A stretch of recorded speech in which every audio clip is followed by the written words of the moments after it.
hari ini dengan sama-sama membaca basmalah. Bismillahirrahmanirrahim. Alhamdulillah, wassalatu wassalamu ala Rasulillah wa ala alihi wa sahbihi wa mawalah. Amma ba'd. Fa ya ayyuhal ikhwah, uhayyikum bi tahiyyatil Islam. Assalamualaikum warahmatullahi wabarakatuh. Waalaikumsalam warahmatullahi wabarakatuh. Boleh berdiri Pak ya? Saya lebih ekspresif kalau berdiri. Puji syukur kehadirat Allah Subhanahu wa taala. Salawat dan salam semoga selalu terlimpah kepada junjungan Nabi Muhammad sallallahu alaihi wasallam, juga kepada sahabat, keluarga, siapapun yang mengikuti menghidupkan sunnah kehidupan dari Nabi Muhammad sallallahu alaihi wasallam hingga hari kemudian. Hadirin sekalian yang dimuliakan Allah, di jamuan bulan Ramadan yang penuh berkah ini, izinkan saya untuk berbagi cerita apa yang saya baca dalam Al-Quran. Seyogianya siang ini adalah bahasan tentang pelajaran dari Perang Uhud, tapi saya akan mengangkat satu peperangan yang lain yang diceritakan dalam Al-Quran. Tidak banyak persiapan saya, baru saya sampai ke kantor jam 9, tiba-tiba ada telepon, bisa nggak Ustaz hari ini? Bolehlah, saya bilang kita coba. Jadi mungkin mohon maaf kalau tampilan saya terlalu cowboy hari ini. Tapi insya Allah di antara cowboy saya paling santri.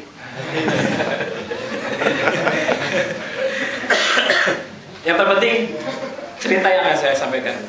A'udzubillahi minasyaitonirrajim. Allah berfirman dalam Al-Baqarah ayat 246. Alam tara ilal mala'i min bani Israil min ba'di Musa idh qalu li nabiyyin lahum mub'ath lana malikan nuqatil fi sabilillah. Tidakkah kamu perhatikan sekelompok dari Bani Israel sepeninggal Musa alaihissalam ketika mereka berkata kepada nabi mereka, utuslah, bangkitkanlah seorang raja, seorang pemimpin yang dengannya kami berperang di jalan Allah.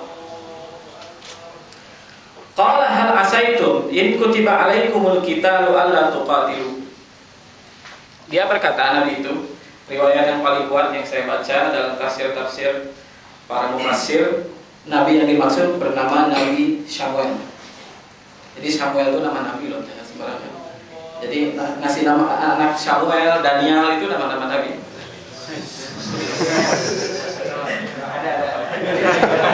Ada ya? Sekarang kan nama Samsudin, Ibrahim kan dicurigai. Ya, kasih nama anak Samuel, nabi-nabi juga kok.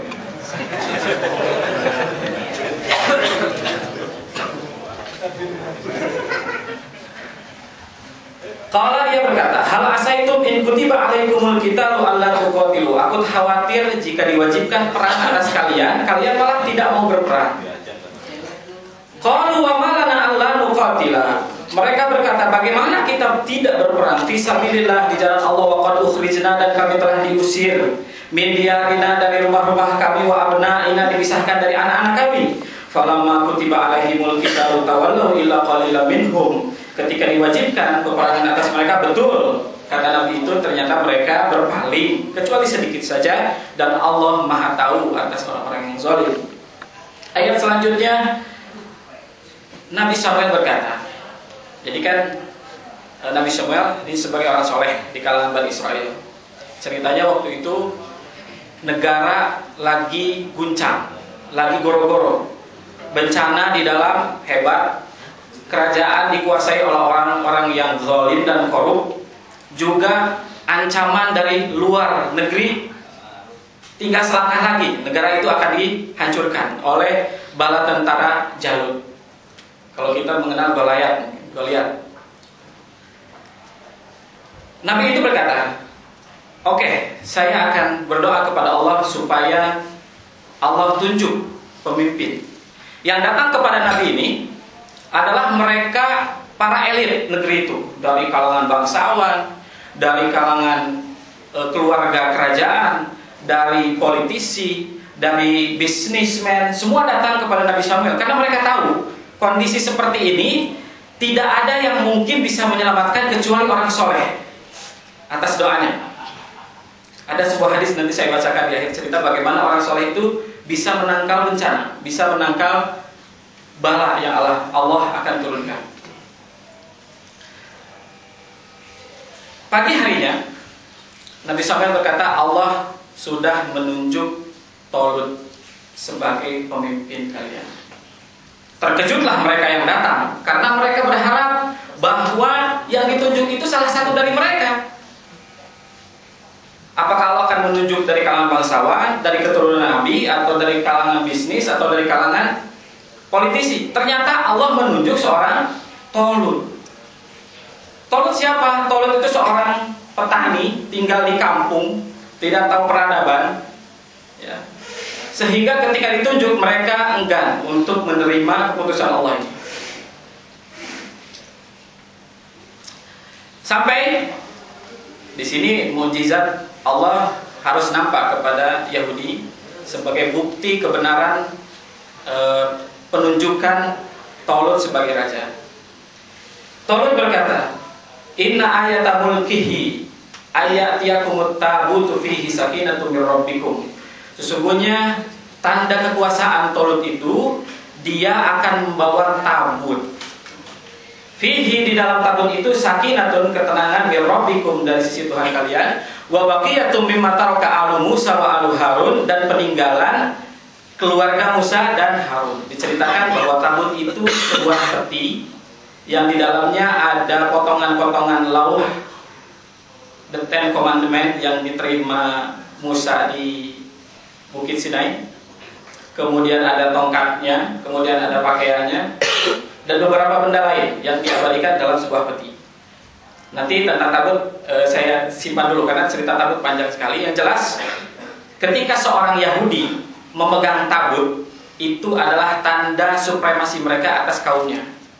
Jadi kalau sejarah Jawa itu tidak boleh jadi Sultan Mataram kalau dia tidak pegang bunga Wijaya Kusuma, maka Raja Yahudi tidak boleh jadi raja, tidak dilantik kecuali dia memegang tabut. Tabut itu sampai sekarang ada.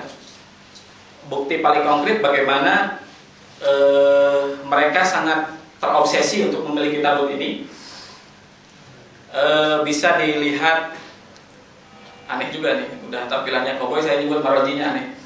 Referensinya bisa dilihat bagaimana Steven Spielberg menggambarkan kerinduan Yahudi untuk mendapatkan kembali tabut itu dalam salah satu film serinya Indiana Jones, judulnya The Ark of Covenant. Coba lihat, itu adalah menggambarkan Yahudi mencari tabut itu dan ketemu. Karena mereka tidak akan puas, walaupun mereka sekarang lagi berkuasa, mereka tidak puas sebelum bisa menemukan tabut ini. Karena itu adalah bukti kekuasaan mereka atas manusia. Jadi tabut itu turun langsung dari langit, dibawa diusung oleh malaikat, kemudian diberikan kepada Tolut. Baru mereka percaya bahwa Tolut adalah pemimpin yang langsung ditunjuk oleh Allah. Ada sebuah peribahasa bahwa pertahanan yang terbaik adalah menyerang. Sebelum Jalut menyerang, Tolut dengan segera, dengan sigap membawa pasukannya keluar untuk menyerang Jalut. Berapa bala tentara mereka waktu itu? Riwayat yang saya terima dari Ibnu Abbas radhiyallahu an, kurang lebih 13.313 orang pasukan yang dibawa oleh Tolut. Di tengah perjalanan, Allah ingin menguji pasukan ini sejauh mana solidnya. Falamma fasala Tolutu bil junud qala innallaha mubtaliikum binahar. Tolut berkata, sungguhnya Allah akan menguji kalian dengan sebuah sungai. Faman syariba minhu falaisa minni. Barang siapa yang meminum dari sungai itu bukan dari kelompokku, silahkan keluar dari pasukan ini. Kalian akan jadi beban karena kalian akan menghalang bantuan Allah. Wa man lam yat'amhu fa innahu minni. Barang siapa yang tidak meminumnya, maka dia adalah bagianku, bagian dari kelompokku, bagian dari pasukan ini. Illa manil tarafabur fatan biadih, kecuali mereka yang mengambil dengan tangan saja. Jadi cukup mengambil dengan tangan, minum, berangkat lagi. Itu boleh. Maka jumlah yang tadi saya sebutkan itu, ternyata kebanyakan dari mereka minum air sungai itu. Bahkan bukan minum, ada yang mandi, ada yang bertenda, dan ada yang tidak mau melanjutkan perjalanan, merasa betah jadi camping. di tempat itu. Berapa sisanya yang berangkat dengan Talut? Dalam hadis disebutkan bahwa jumlah tentara perang Badar itu seperti jumlah pasukan Talut, kurang lebih 313 orang yang bertahan melanjutkan perjalanan bersama Talut. Singkat cerita, sampailah mereka berhadapan dengan pasukan yang besar yang dipimpin oleh seorang panglima terhebat di masa itu, yaitu Jalut, dengan postur tubuh yang sangat tinggi dan besar.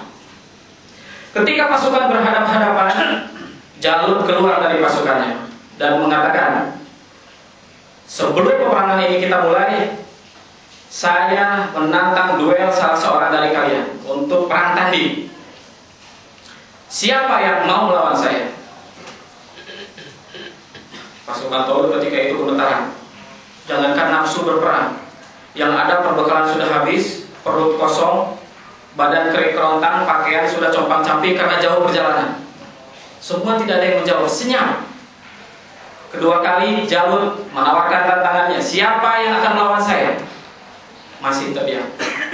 Ketiga, siapa yang akan melawan saya? Dari pasukan itu ternyata keluar seorang anak kecil, bocah, masih remaja. Dia adalah Nabi Yuna Daud alaihissalam. Dan dia mengatakan, sesungguhnya sejak awal saya akan maju, tapi saya menghormati orang yang lebih tua dulu. Ternyata tidak ada yang maju, sudah saya maju. Ketika berhadapan, apa yang dikatakan Jalut? Hai anak kecil, kenapa kamu tidak menghormati mereka yang lebih tua? Kamu kenapa harus maju mewakili mereka? Kata Daud, ya sudah, lihat aja lah apa yang terjadi. Allah takdirkan Daud mampu menumbangkan Jalut. Berbagai riwayat, saya ambil satu saja. Daud hanya menggunakan manjanik, sejenis ketapel yang dimasukkan dalam benang, kemudian diputar-putar dan dilemparkan, kemudian tepat mengenai antara kedua mata Jalut, dan seketika dia meninggal. Bahkan riwayat yang lain disebutkan ketika dampak dari lemparan itu bukan saja Jalut yang meninggal, tapi beberapa orang yang di belakangnya pun mati. Ketika itu terjadi, Allah timpakan rasa takut kepada pasukan Jalut. Kalau saja anak kecil mampu melawan orang yang paling hebat di antara kita, bagaimana dengan orang-orang yang di belakang dia yang jauh lebih tua? Akhirnya pasukan itu dikalahkan. Allah mengatakan, fahazamuhum biidznillah wa qatala Dawud Jalut. Padahal kondisinya waktu itu sudah sangat takut ya. Sampai di antara mereka ada yang mengatakan, udahlah, tidak ada yang bisa menyelamatkan kita dari amukan tentara Jalut kecuali Allah Subhanahu wa taala. Ada yang kerjanya berdoa, ada yang gemetaran ya. Dengan izin Allah pasukan itu kalah. Inti pelajarannya adalah dari ayat 251, Allah mengatakan, walau la daf'ullahi nasa ba'dahum li ba'din. Kalau Allah tidak menahan siksanya dari manusia yang lain dengan seorang manusia, la fasadatil ardh. Maksudnya Allah itu akan menahan bencana hanya karena orang soleh. Saya belum hafal hadisnya, makanya saya tadi sempat menulis. Ini hadis dari Ibnu Umar, walaupun sanadnya dhaif ya, tapi ini ditulis dalam buku Fathul Qadir tafsir. Innallaha la yadfa'u bil muslimi sholih an mi'ati ahli baiti min jiranihil bala. Sesungguhnya Allah akan menyelamatkan 100.000 tetangga orang soleh karena kesolehan orang itu. Jadi mungkin saja gempa yang terjadi kemarin itu hanya karena ada orang soleh, gempanya tidak terjadi pas di bawah Jakarta, terjadi di laut selatan. Tapi bukan itu inti pelajaran kita. Saya ingin menegaskan kenapa Allah menyebutkan cerita tentang Talut dalam 2 halaman surat Al-Baqarah. Tentunya Allah tidak menceritakan sesuatu yang sia-sia. Kondisi yang terjadi ketika itu kurang lebih mirip suasananya dengan apa yang terjadi di negara kita sekarang. krisis tidak selesai-selesai. Para pemimpin tidak berhenti korupsi. Kezaliman terjadi di mana-mana. Maksiat dilakukan dengan secara terang-terangan. Ancaman dari luar negeri setiap saat bisa saja terjadi. Bani Israel memang Allah anugerahkan kelebihan dalam kemampuan intelektual mereka. Mereka tahu kondisi yang seperti ini tidak ada yang bisa menyelesaikannya kecuali orang yang Allah tunjuk. Jadi kalau para elit negeri ini masih menggadang-gadang, yuk kita bikin seminar tentang ini, mengentaskan ini, yuk kita buat workshop tentang ini, menuntaskan ini, tanpa mengaitkan bahwa semuanya yang bisa menghentikan itu Allah, saya pikir tidak akan pernah ketemu jalan keluarnya. Buat lembaga hukum untuk memberhentikan korupsi, Tipikor, buat KPK, buat, korupsi tidak akan berhenti. Masyarakat yang tidak sadar hukum itu dibuktikan dengan banyaknya lembaga hukum. Setelah KPK nanti akan ada lagi. Setelah itu akan ada lagi, Tapi tidak akan selesai masalahnya karena tidak pernah mengaitkan bahwa semuanya yang bisa menghentikan itu hanya Allah Subhanahu wa taala. Pelajaran yang selanjutnya adalah mungkin saja ternyata tiba-tiba Allah tunjuk di tengah kondisi yang seperti ini orang yang sama sekali tidak pernah kita prediksi sebagai pemimpin. Dia bukan dari kalangan partai politik, dia bukan dari kalangan menteri atau dari orang-orang yang dekat presiden, bukan dari kalangan bisnismen, bahkan tidak dikenal sama sekali. Tiba-tiba Allah tunjuk melalui orang solehnya, dia adalah pemimpin kita. Kita harus siap. Ini yang diceritakan Allah dalam surat Al-Baqarah. Sejarah manusia itu adalah sebuah pengulangan. Kalau pernah terjadi di suatu saat, maka akan terjadi lagi di hari kemudian. Kenapa sejarah itu wajib kita pelajari? Supaya kita mengambil ibrah, supaya kita mengambil pelajaran. Peperangan yang terjadi antara Tolut dan Jalut ini adalah bukti peperangan yang Allah bela. Kenapa saya harus katakan ini? Banyak orang berteriak-teriak, ayo kita berjihad. Saatnya kita berjihad, saatnya kita membela kehormatan kaum muslimin.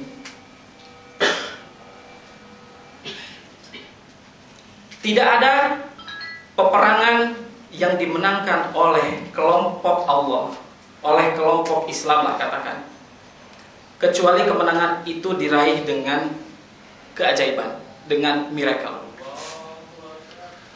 Umat Islam tidak pernah mengalahkan musuhnya dengan kekuatan senjata yang sama.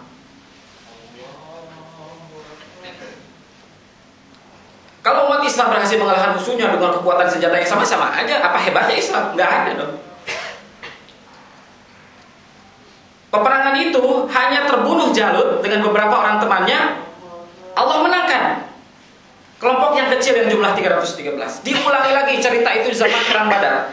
313 para sahabat Nabi yang tidak tahu strategi perang, yang tidak punya persenjataan yang lengkap, yang sama sekali tidak tahu cara memegang senjata, melawan 1000 orang tentara Quraisy yang pandai perang, yang tukang berkelahi, tukang berantem, bersenjata lengkap, berbekal lengkap. Apa yang terjadi ketika perang Badar? Ketika umat Islam keluar dari Madinah itu, niatnya bukan mau perang, niatnya mau mencegat kafilah Bani Abu Sufyan, kafilah Abu Sufyan. Diabadikan dalam surat Al-Anfal. Wa id ya'idukumullahu ihda ta'ifataini annaha lakum wa tawadduna anna ghaira dzati syaukati takunu lakum. Ketika Allah menjanjikan dua pasukan bagi kamu dan kamu berharap bertemu dengan pasukan yang tidak bersenjata, yaitu pasukan Abu Sufyan yang hanya membawa dagangan. Targetnya itu. Tapi Allah menghendaki an yuhiqal haqqa bi kalimatihi, an yuhiqal haqqa wa yubtilal batil. Allah ingin menegakkan kebenaran dan membatilkan, menghancurkan kebatilan. Apa yang terjadi? Ketika berhadapan 313 dengan 1000 orang itu, Nabi Muhammad ditimpa rasa khawatir. Wajar sebagai seorang manusia, dia sadar betul dengan kemampuan sahabatnya. Kemudian dia berdoa kepada Allah, Allahumma in tuhlik hadhil usbah falan tu'bada fil ardi abadan. Doa yang sedikit agak mengancam. Ya Allah, kalau engkau hancurkan kelompok kecil ini, engkau tidak akan lagi diibadahi di dunia ini selamanya. Tidak ada lagi yang akan menyembah engkau ya Allah. Berulang-ulang doa itu diucapkan sampai diberhentikan oleh Abu Bakar radhiyallahu anhu. Ketika itu Allah mendengar Ittastaghitsuna rabbakum fastajaba lakum anni mumiddukum bi alfin minal malaikati murdifin. Ketika kamu beristighosah meminta pertolongan kepada Allah, maka Allah menjawab dengan menurunkan 1000 malaikat. Dalam ayat selanjutnya Allah mengatakan idyuhi rabbuka ilal malaikati anni ma'akum. Ketika Allah mewahyukan kepada malaikat bahwa aku, kata Allah, bersama kalian wahai para malaikat. Fathabitul ladina amanu, maka kuatkanlah kedudukan orang-orang beriman. Saulqi fi qulubil ladina kafaru ru'ab, aku akan timpakan rasa takut kepada orang-orang kafir. Fadribu fawqal a'naq, pancunglah kepala-kepala mereka. Wadribu minhum kulabanan, dan potonglah tangan-tangan mereka. Firman ini, khitab ini, menurut pendapat yang kuat bukan untuk orang beriman, tapi untuk malaikat. Dikuatkan dalam riwayat, umat Islam ketika berhadapan dengan orang Quraisy ketika itu baru saja mencabut pedangnya, maka puluhan kepala orang-orang Quraisy itu putus. Seperti itu peperangan yang dibela oleh Allah, peperangan yang menunjukkan kebesaran Allah. Makanya umat Islam kalau diberi kemenangan, yang disunahkan adalah dia sujud. Kenapa? Sujud adalah bentuk penghambaan kepada Allah yang paling tinggi. Kita hinakan diri kita ini dengan meletakkan sesuatu yang paling kita hormati ini di tanah. Kita doa kepada Allah, ya Allah, saya ini belum layak untuk dapat bantuanmu. Saya malu. Saya tahu siapa saya. Sedikit saja umat Islam mengandalkan kekuatan senjata, mengandalkan kekuatan jumlah yang banyak, Allah kalahkan umat Islam di perang Hunain. Id a'jabatkum kasratukum wa lam yughni ankum syai'a. Ketika kalian berbangga dengan jumlahmu yang banyak, maka jumlah yang banyak itu tidak bermanfaat bagi kalian. Jadi intinya makna jihad sudah banyak diselewengkan. Betul, salah satu makna jihad itu adalah qital. Betul, adalah perang. Tapi tidak selamanya itu. Ada masanya yang tepat. Jihad itu maknanya bersungguh-sungguh, berjuang, melawan. Siapa musuh-musuh kita? Bukan hanya mereka orang-orang kafir. Diri kita pun musuh kita. Sejauh mana kita mampu mengendalikan hawa nafsu yang Allah latih di bulan Ramadan ini, kita mampu bawa di luar Ramadan. Karena orang yang paling hebat adalah orang yang mampu mengendalikan hawa nafsunya. Dan orang yang mampu mengendalikan hawa nafsunya, hanya dia yang dijamin masuk surga. Nggak percaya? Baca surat An-Nazi'at. Wa amma man khafa maqama rabbih wa nahan nafsa 'anil hawa. Barang siapa yang takut kedudukan Allah, kedudukan Rabb-nya, dan menahan diri dari hawa nafsunya, fa innal jannata hiyal ma'wa, maka sesungguhnya surga bagi dia. Itu jaminan Allah dalam Al-Qur'an. Tidak ada jaminan bahwa bagi mereka yang mampu menggunakan senjata dan membunuh jutaan musuh-musuhnya, dia yang masuk surga. Tidak ada. Yang ada bahkan, barang siapa yang membunuh satu orang di dunia, maka dosanya seperti dia membunuh seluruh orang di dunia. Ada dalam surat Al-Baqarah. Man qatala nafsan faka'annama qatala an-nasa jami'an. Membunuh orang yang tidak hak untuk dibunuh seperti membunuh seluruh penduduk dunia. Itu dosanya. Saya pikir cukup. Kalau ada yang bertanya, silahkan. Kita pertajam lagi mungkin lewat dialog. Ada yang mau bertanya lebih lanjut tentang tabut, nanti saya akan ceritakan. Ada yang mau bertanya tentang apapun, boleh nanti saya jelaskan lebih lanjut. Billahi taufiq. Assalamualaikum warahmatullahi wabarakatuh. Tabut yang tadi disimpan. Ya.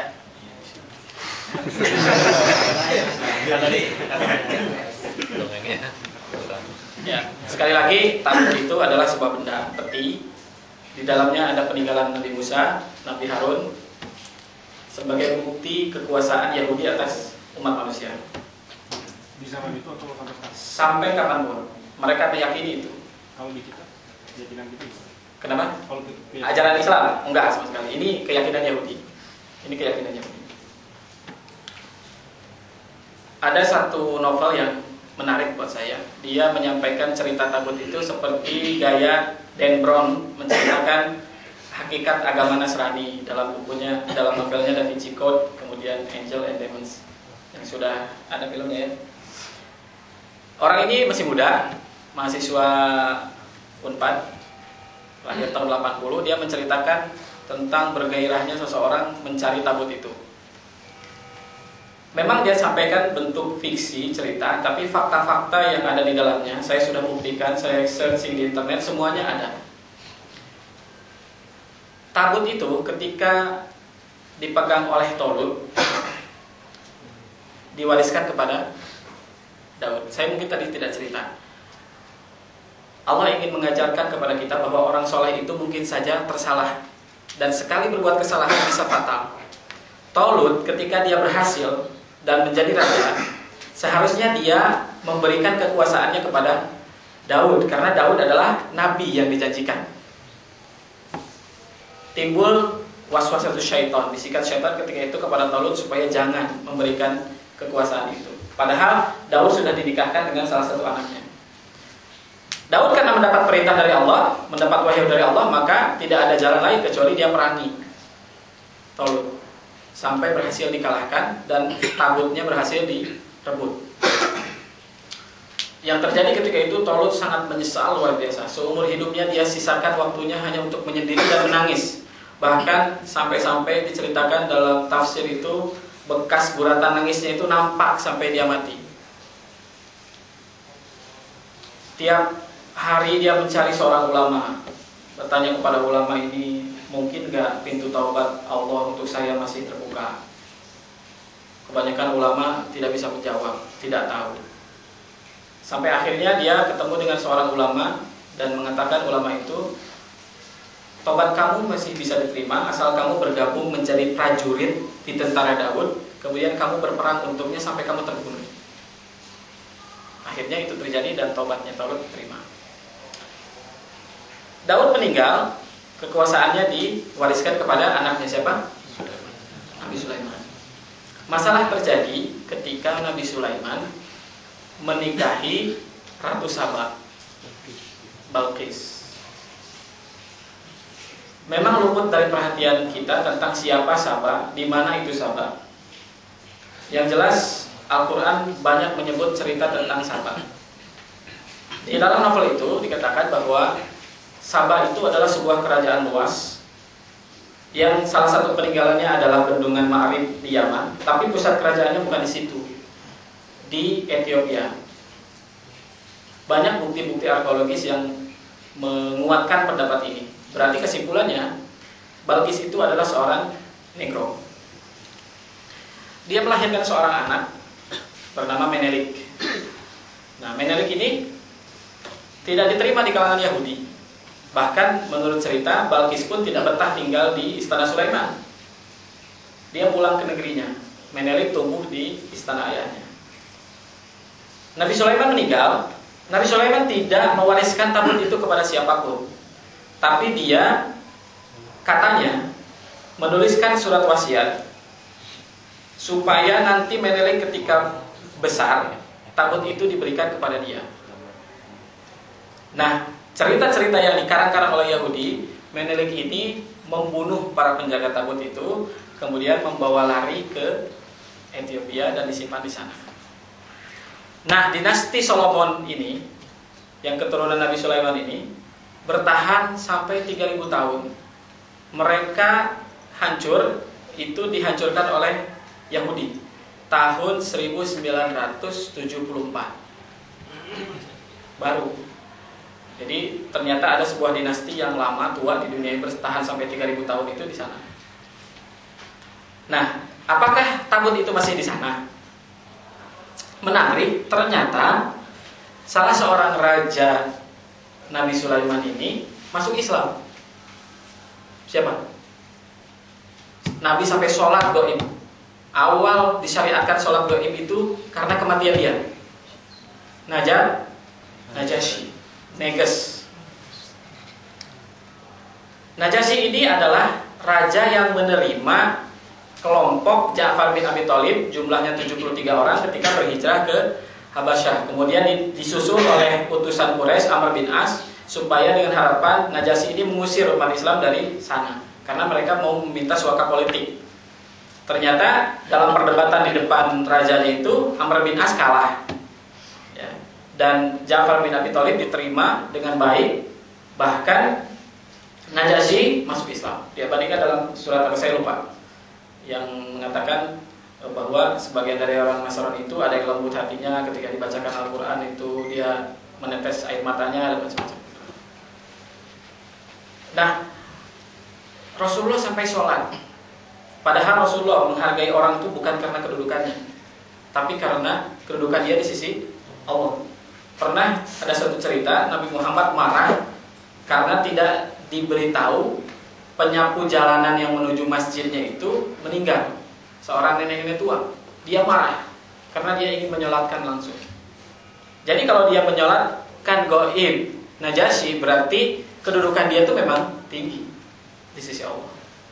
Ada yang memprediksi bahwa mungkin saja Ja'far bin Abi Thalib pulang ke Madinah itu, tabut ini sudah diberikan kepada dia, karena dia menganggap Kingdom of Heaven sudah berpindah ke Madinah. Jadi kan itulah yang selalu diulang-ulang mereka kan, kerajaan Tuhan di dunia, kerajaan Tuhan di dunia gitu. Dan tidak ada satu negara pun di abad modern ini yang diperkirakan di situ ada tabut kecuali sudah diobrak-abrik oleh mereka. Ethiopia sudah tahun 76 tadi. Kemudian Irak. Kenapa mungkin ada di Irak? Kerajaan Sulaiman itu sepeninggal ayahnya dikuasai oleh 2 orang anaknya. Kedua orang anaknya ini tidak punya kekuatan yang cukup untuk menguasai. Akhirnya mereka ditaklukkan oleh kerajaan Babilonia. Babilonia itu di Irak. Irak sudah diobrak-abrik. Ada bukti-bukti yang menyebutkan bahwa pasukan Amerika itu menyerang Mosul, mengobrak-abrik isinya, mencari tabut itu di mana. Ternyata tidak ketemu juga. Afghanistan mungkin juga di situ, ternyata tidak. Cuma satu yang belum, satu negara. Indonesia. Percaya atau tidak, tapi nanti kita lihat sejarah ke depan. Karena mungkin saja di Indonesia. Dan usaha untuk menghancurkan Indonesia udah lama kok. Udah lama. Tapi sejak selama itu juga Allah sudah melindungi negara ini. Mau bukti? Berapa tahun kita dijajah? 350 tahun. Apakah Islam diterima di Nusantara ini jauh sebelum penjajahan? Baru. Islam masuk abad pertama, tapi belum diterima secara meluas. Diterima secara meluas itu tahun 1500-an. Kisah para wali itu. Wali Songo itu. 350 tahun dijajah. Berkurang nggak jumlah umat Islam di Indonesia? Padahal misi penjajah itu 3G kan? Gold, Gospel, Glory. Filipina itu dulu negara Islam. Manila itu namanya Manullah dulu, Amanullah. Kota keamanan Allah di situ. Jadi negara non-muslim. India itu dulu kekhalifahan, sebuah dinasti Islam. Sekarang mayoritas Hindu. Tidak ada negara yang dijajah kecuali dia berubah. Indonesia 350 tahun dijajah, umat Islam tetap 90%. Selepas merdeka pun usaha untuk menghancurkan Indonesia ada lagi. Tahun 66 tidak ada yang memprediksi komunis akan jatuh ketika itu, karena dia jatuh lagi kuat-kuatnya. Walaupun Allah meminjam tangan CIA, tapi itu cara Allah untuk menghancurkan mereka. Tahun 66 sekali lagi Indonesia diselamatkan, tidak jadi negara komunis. Tahun 70 terjadi konferensi kristenisasi terbesar di seluruh dunia di Jakarta. Bermiliar-miliaran dolar dikucurkan ke Indonesia. Targetnya tahun 2000 umat Islam sudah berkurang di bawah 50%. Terjadi nggak? Nah, itu bukti bahwa Allah sayang kepada rakyat Indonesia, kepada bangsa Indonesia. Apakah karena rakyat Indonesia kuat sehingga mampu mempertahankan akidahnya? Enggak. Kita nggak punya kekuatan apa-apa. Dengan mudahnya sebenarnya musuh itu menghancurkan. Tapi musuh mungkin sudah lama bertanya-tanya kenapa Indonesia ini susah sekali. Mungkin Allah menghendaki sesuatu terjadi di negeri. Wallahu a'lam. Times edisi Maret menyebutkan bahwa ini adalah akhir dari kapitalisme. Dia menyebutkan hanya 3 negara yang memungkinkan mengganti peradaban kapitalisme. Pertama, Cina, kedua India, ketiga Indonesia. Cina, India is okay, mereka sekarang maju. Cina kita tahu lah pembangunannya. India juga sekarang menguasai produk software nomor 1 India. Indonesia punya apa?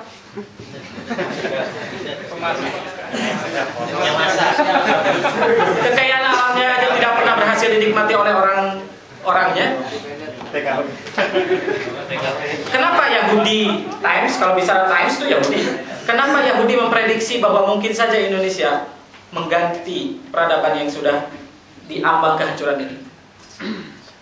Ingat Yahudi, bahwa Yahudi bangsa yang Allah lebihkan kemampuan intelektual. Sampai sekarang, tidak hanya zamannya. Karena bangsa Yahudi bangsa yang Allah mungkin Allah ingin menampakkan kekuasaannya melewati bangsa ini. Wallahu a'lam. Di mana tabut itu dalam tafsir Asy-Syaukani disebutkan dia akan muncul lagi menjelang hari kiamat. Siapa yang memegangnya? Dia adalah pemimpin yang dijanjikan, diimpi-impikan oleh semua agama dan semua bangsa, Imam Mahdi. Rahimahullah. Ya?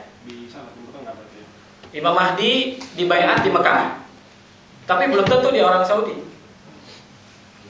Belum tentu. Tapi yang jelas keturunan Nabi kan. Keturunan Nabi, dan keturunan Nabi di seluruh dunia ada sekarang.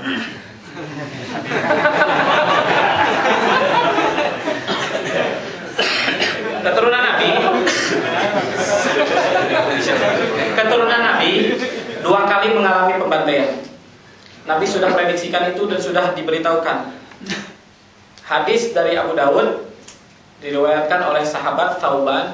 Suatu saat Rasulullah lagi duduk-duduk, tiba-tiba seorang pemuda dari Bani Hashim itu keluarga besar Nabi, lewat di hadapannya. Kemudian dia meneteskan air mata.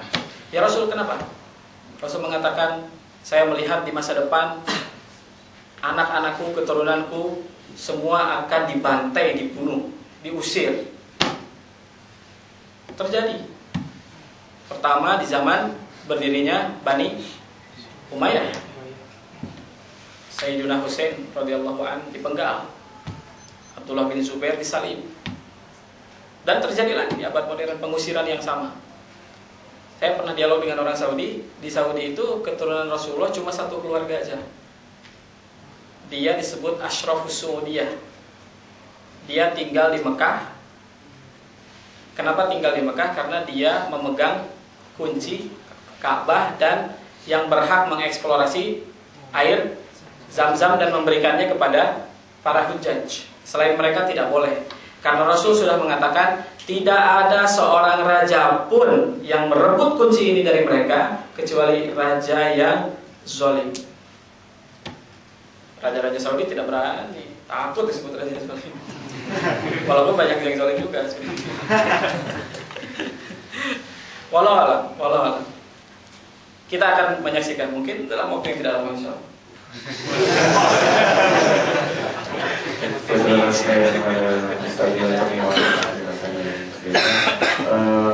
Waktunya juga sudah lewat. Mungkin kita bisa akhiri pada sesi kita kali ini dengan berdoa.